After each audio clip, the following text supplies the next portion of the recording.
ओम नमः शिवाय।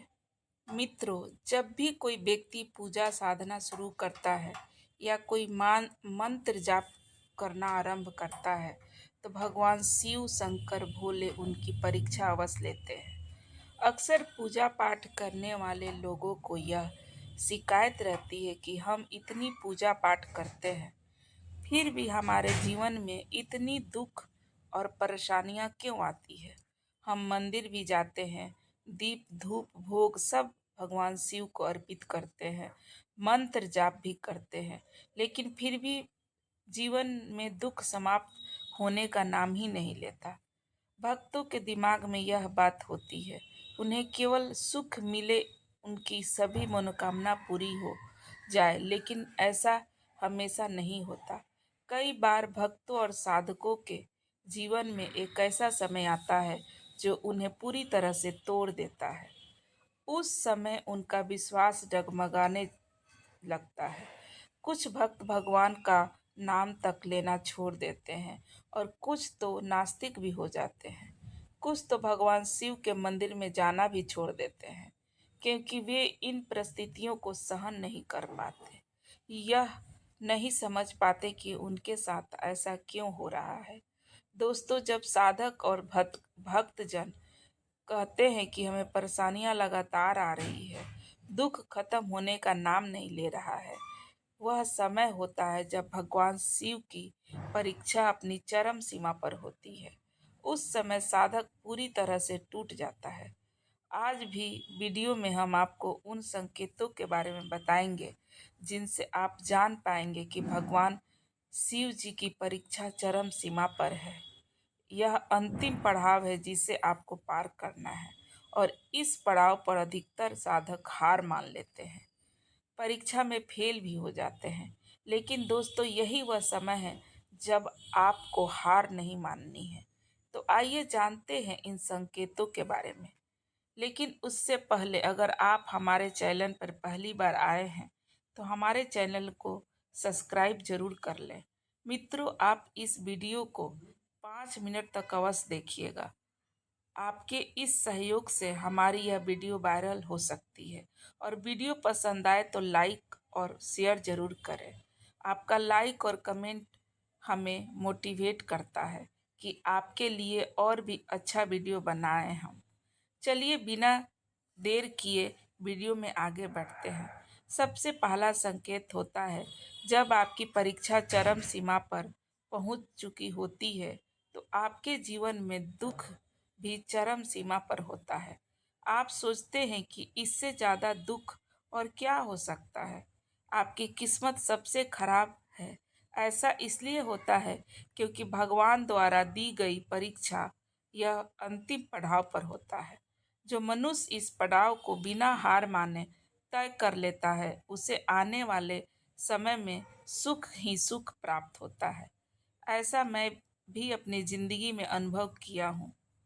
भगवान की परीक्षा जब अपनी चरम सीमा पर होती है, तो दूसरा संकेत यह होता है कि जब भगवान आपकी परीक्षा लेंगे तो आपका सब कुछ हरण कर ले सकते हैं।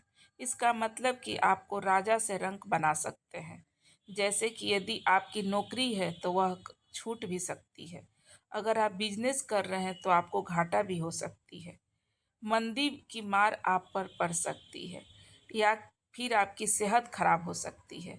बीमारियां आपको और आपके परिवार के सदस्यों को घेर सकती है। ऐसे हालत में आपके कष्ट ज़्यादा बढ़ सकता है। इस आपके इष्ट इष्ट पैदा करके आपके सामने खड़ा कर देते हैं कि आप यह सोचने पर विवश हो जाएं कि यह मेरे साथ क्या हो गया है। इसीलिए पूजा साधना करता हूँ, भगवान को इतना मानता हूँ, फिर भी भगवान मेरी किसी प्रकार की परीक्षा ले रहे हैं। क्यों इतने ज़्यादा दुख मुझे भगवान दे रहे हैं।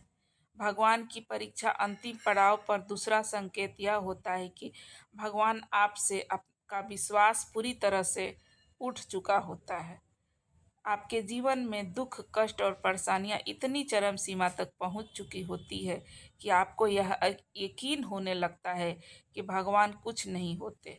आप सोचते हैं कि मैं भगवान को इतना मानता हूँ, उनकी इतनी भक्ति करता हूँ, खुद को उनके लिए समर्पित कर चुका हूँ। फिर भी मेरे साथ यह सब क्या हो रहा है?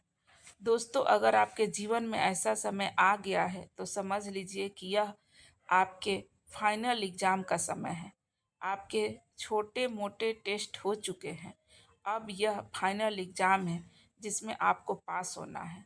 इस परीक्षा को पार कर लेने पर ईश्वर का मिलन संभव है। तीसरा संकेत है कि आप अपना सम्मान बिल्कुल खो चुके होते हैं।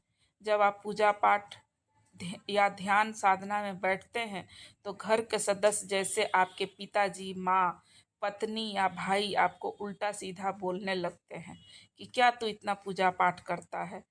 आपका घर में कोई सम्मान नहीं करता, कोई आपकी इज्जत नहीं करता। रिश्तेदार और परिवार वाले आपको ताने मारते हैं, कहते हैं कि इससे कोई काम नहीं होता, यह पूजा भक्ति का ढोंग करता है। घर में क्या चल रहा है इससे इसको कोई मतलब नहीं। रा, राशन घर में कैसे आएगा इससे भी कोई इसको मतलब नहीं। नौकरी नहीं है, नौकरी नहीं करेगा तो घर का खर्च कैसे चलेगा। पैसे की इतनी दिक्कत है लेकिन इसको कोई फर्क नहीं पड़ेगा। इस तरह की बातें आपको सबसे सुनने को मिलेगी।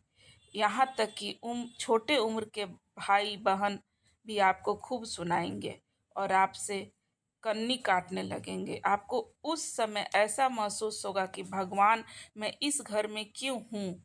मेरा क्या वजूद है, क्या अस्तित्व है? मेरा जो है यह सब बातें सुना रहा है। दोस्तों, अगर आप ईश्वर की भक्ति में नियंत्रण लगे हुए हैं तो यह केवल और केवल आपकी परीक्षा ही है और भगवान सिर्फ आपको परख रहे हैं। चौथा संकेत यह होता है कि आपका मन संसारिक सभी वस्तुओं और सुखों से बिल्कुल हट चुका होता है।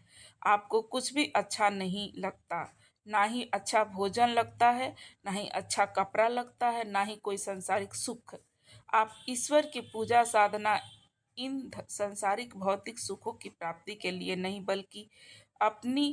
बल्कि आपको ईश्वर को पाना होता है। इसके विपरीत कई बार ऐसा भी होता है कि भक्त होते हैं वो पूरी तरह से परीक्षा से टूट जाते हैं और पूजा पाठ ध्यान करना छोड़ देते हैं।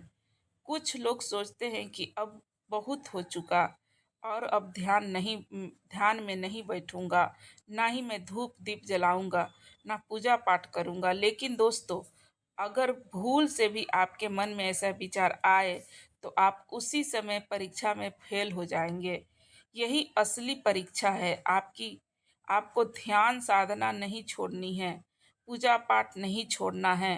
पांचवा संकेत यह है कि आप परीक्षा के इस अंतिम पड़ाव पर पूरी तरह से टूट चुके होते हैं। आपको कई बार ऐसा महसूस हो चुका होता है कि अब तो मेरे जीवन में अंधकार के सिवा कुछ भी नहीं है, मेरा जीवन ही व्यर्थ है, मुझसे तो कोई भी प्रसन्न या सुखी नहीं है, कोई मेरा नहीं है, मैं क्यों जी रहा हूँ? मेरा ना कोई काम बन रहा है और ना ही मुझे ईश्वर मिल रहे हैं। इस संसार को, अपने परिवार को कुछ देर नहीं पा रहा हूँ। इस प्रकार के नकारात्मक विचार आप पर बुरी तरह से हावी हो जाती है। लेकिन याद रखें, ध्यान रखें कि यह बात है कि ऐसे समय में आपको बिल्कुल भी नहीं टूटना है, क्योंकि यही आपकी परीक्षा का अंतिम पड़ाव चल रहा है। जब भगवान द्वारा ली जाने वाली परीक्षा चरम सीमा पर होती है तो यह सब मिलकर भगवान की परीक्षा के अंतिम चरण के साथ में संकेत के बारे में जानना महत्वपूर्ण है। लेकिन आपको यह समझना है कि यह सब ईश्वर की ओर से आपको मजबूती और धैर्य की परख के लिए किया जा रहा है।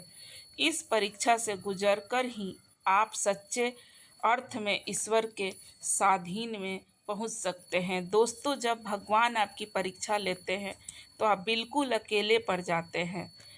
आप अपने और पराये के भेद को समझ चुके होते हैं। इस समय आप दोस्तों, रिश्तेदारों सबसे अलग होकर अपना जीवन अकेले ही जीने लगते हैं।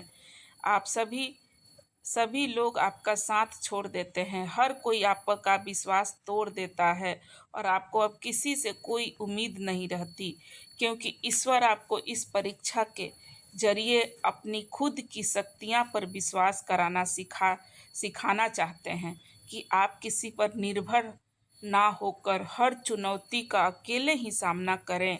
तो दोस्तों, अगर आप भी भगवान की परीक्षा के इस अंतिम पड़ाव तक पहुंच गए हैं, जहां आपके जीवन में दुखों की हद पार हो चुकी है, तो अब आप कुछ देर और इंतजार कर लें। सुख आपसे दूर नहीं होगी। आपकी परीक्षा बहुत जल्द ही खत्म होने वाली है। यही नियति आपको आगे बहुत कुछ देगी। जैसा कहा जाता है, जब नियति आपको कुछ देने वाली होती है, तो उससे पहले आपको आजमान लेती है।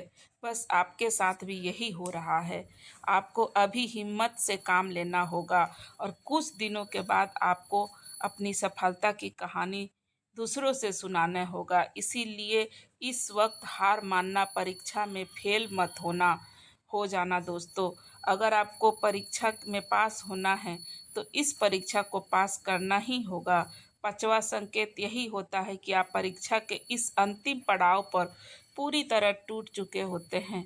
आपको कई बार ऐसा महसूस हो चुका होता है कि अब तो मेरे जीवन में अंधकार के सिवा कुछ भी नहीं बचा है। मेरा जीवन ही व्यर्थ है। मुझ में कोई भी प्रसन्नता या खुशी नहीं है। मेरा कोई नहीं है। मैं क्यों जी रहा हूँ? मेरा तो कोई काम बन नहीं रहा और ना ही मुझे ईश्वर मिल रहे हैं। दोस्तों, अगर ये कहानी आप लोगों को अच्छी लगी होगी, तो आप ज़रूर मेरे वीडियो को लाइक करें और चैनल को सब्सक्राइब करें। हर हर महादेव। जय शिव शंभू।